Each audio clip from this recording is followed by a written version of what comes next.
Good morning. I want to start today by asking you a question that might feel a little uncomfortable. It's a question that challenges one of the most cherished virtues we hold.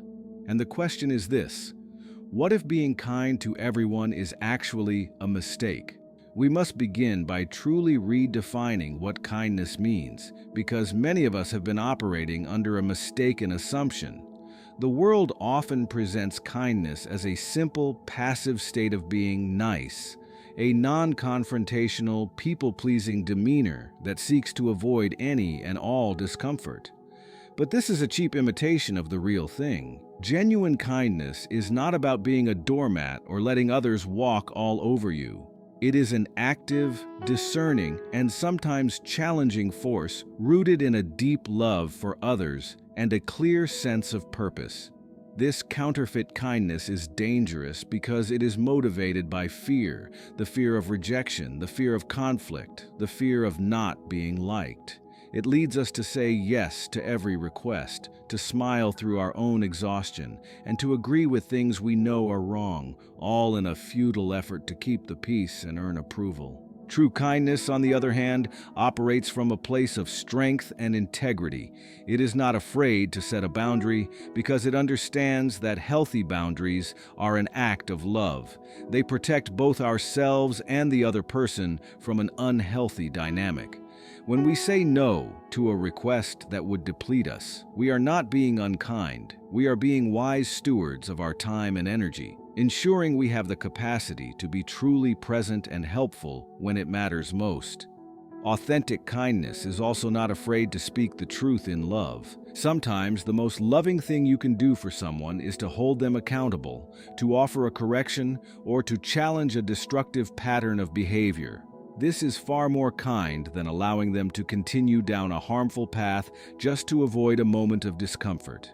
This kind of courageous, purposeful love is what builds strong, healthy relationships and fosters real growth.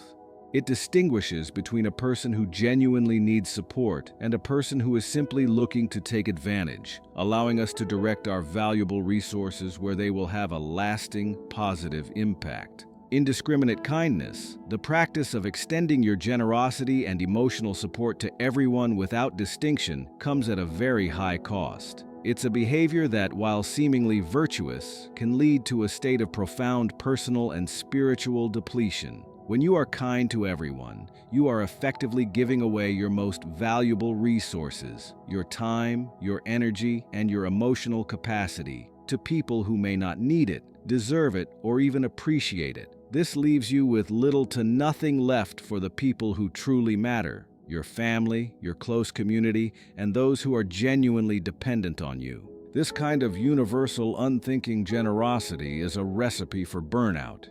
It creates a constant demand on your emotional reserves, forcing you to stretch yourself so thin that you lose your ability to feel and respond genuinely. You become a hollow shell of a helper, going through the motions of kindness while your inner self is screaming for rest and a chance to recharge. This state of emotional exhaustion is often followed by a creeping toxic resentment. You begin to feel used and unappreciated, not because others are intentionally malicious, but because they have come to expect your unwavering support as a given. The people you are trying so hard to please see your kindness as a bottomless well, unaware of the immense sacrifices you are making. This resentment, silently building, poisons your relationships and your own spirit. Furthermore, a lack of clear direction is a natural consequence of this behavior. When you are trying to be everything to everyone, you end up being nothing to anyone, including yourself. Your purpose becomes muddled, and your personal mission is neglected because you are constantly responding to the needs and demands of others. Instead of focusing your energy on what truly matters and where you can have the most impact, you become a reactive vessel, simply bouncing from one request to the next. The spiritual and emotional cost of this is immeasurable, as it diverts you from the path you are meant to walk and the people you are meant to serve with intentionality and focus. The practice of indiscriminate kindness is often born from a lack of discernment. We are called not to be naive, but to be wise. Discernment is the spiritual and intellectual capacity to distinguish between what is good and what is almost good, between what is truly helpful and what is a form of manipulation. It is the ability to see beyond the surface and understand the true nature of a situation, a request, or a person's motives. Without this vital skill, our kindness becomes a liability rather than a blessing.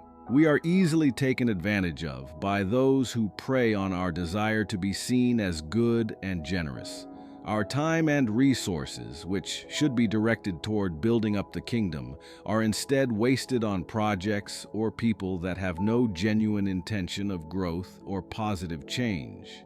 This is not a call to be suspicious of everyone, but a call to be wise. It means praying for guidance to see a situation through a lens of truth and clarity, rather than through the fog of our own emotions or a desire for approval. It is about understanding that our resources are a trust, and we must be good stewards of that trust. We must learn to distinguish between a person who is genuinely struggling and in need of a hand up, and a person who has made a lifestyle of dependency and is simply looking for a handout. The former is someone we can empower with our kindness. The latter is someone our kindness may unintentionally enable. Discerning wisdom allows us to make a choice that is truly loving, even if it is not the easiest or most popular choice. It enables us to say no with a clear conscience, knowing that by protecting our resources, we are preserving our ability to do greater good in the long run. Healthy boundaries are not a sign of selfishness, but a fundamental act of self-preservation and love. In a culture that often glorifies overcommitment and people-pleasing, learning to say no is an essential tool for protecting your purpose and maintaining your emotional and spiritual well-being. A boundary is not a wall to keep people out, but a fence that defines your property, what is yours and what is not. It clarifies where your responsibilities end and another person's begin. Without clear boundaries, we become a public park where anyone can wander in at any time, leaving our emotional landscape trampled and our inner sanctuary violated. Saying no is not a lack of kindness. In fact, it is often the most compassionate response. When you say no to an unreasonable demand, you are not rejecting the person, but honoring yourself. This action protects your physical and mental health from the stress and burnout that come from constantly overextending yourself. It also sends a clear message to others about how they can respectfully interact with you. A person who genuinely loves and respects you will not be offended by your boundaries. They will appreciate the clarity and will be encouraged to establish their own. More importantly, healthy boundaries allow you to operate from a place of strength rather than depletion. When you are constantly pouring yourself out for others without taking time to replenish your own spirit, you eventually have nothing left to give.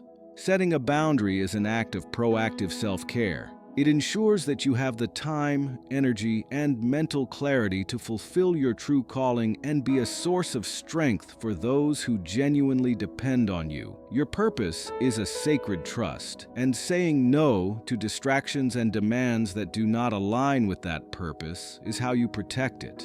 It is a powerful declaration that your mission and your well-being are not negotiable, allowing you to give your very best, not just what's left over. Authentic love is far more than just a feeling of affection. It is a commitment to the well-being and growth of another person, and this often requires more than simple affirmation. The most profound acts of love are sometimes the most difficult, because they involve correction and accountability. True kindness does not shy away from confronting a person's poor choices or destructive behaviors. Instead, it leans into the discomfort of that conversation because it understands that silence in the face of self-destruction is not love, it is apathy. This is not about being judgmental or harsh, but about operating from a place of genuine care. When you truly love someone, you are invested in their future. You want to see them flourish and fulfill their potential. Therefore, you cannot stand idly by and watch them make a mistake that you know will cause them pain or derail their life's purpose. The kindness that avoids difficult conversations is a form of passive negligence.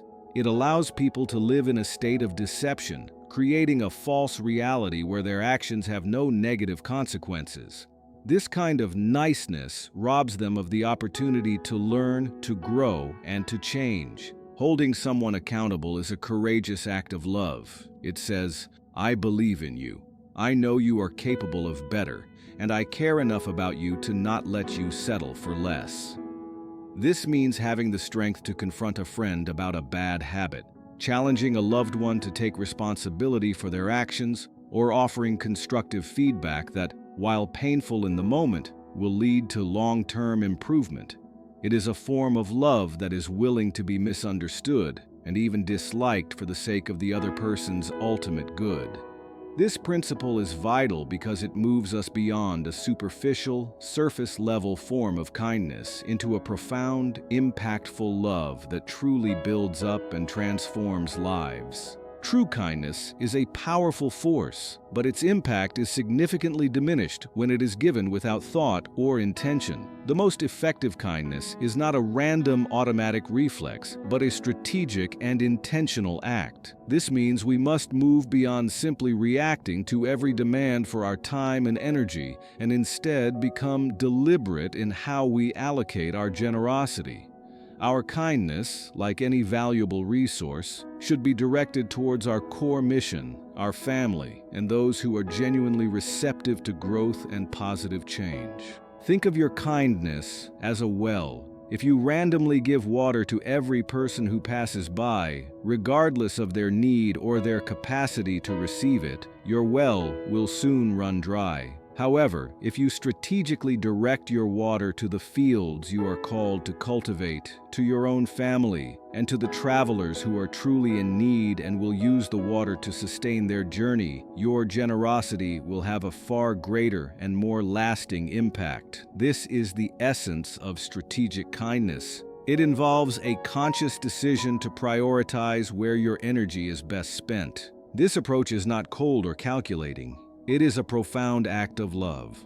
By focusing our kindness, we ensure that our efforts are not scattered and wasted, but are concentrated where they can truly make a difference.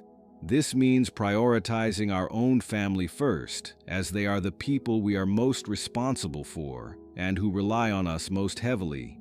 It means directing our support to the ministries or causes that align with our deepest convictions.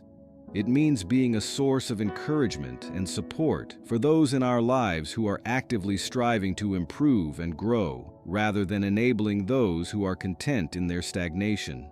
This focused approach allows our kindness to become a powerful, life-changing force, building up what is most important and leaving a legacy of intentional, impactful love. The result is a generosity that is not just felt, but is truly transformative.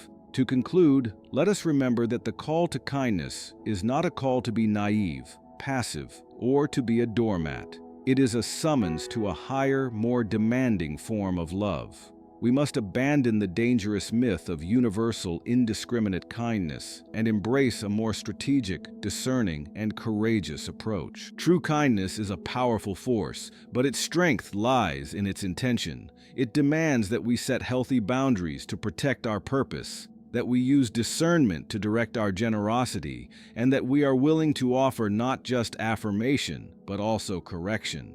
Let us stop giving our kindness to everyone and start investing it wisely in our families, in our mission, and in the lives of those who will truly be built up by it. In doing so, we will find that our love is not depleted, but amplified, becoming a focused and transformative force in a world that desperately needs our genuine, intentional kindness.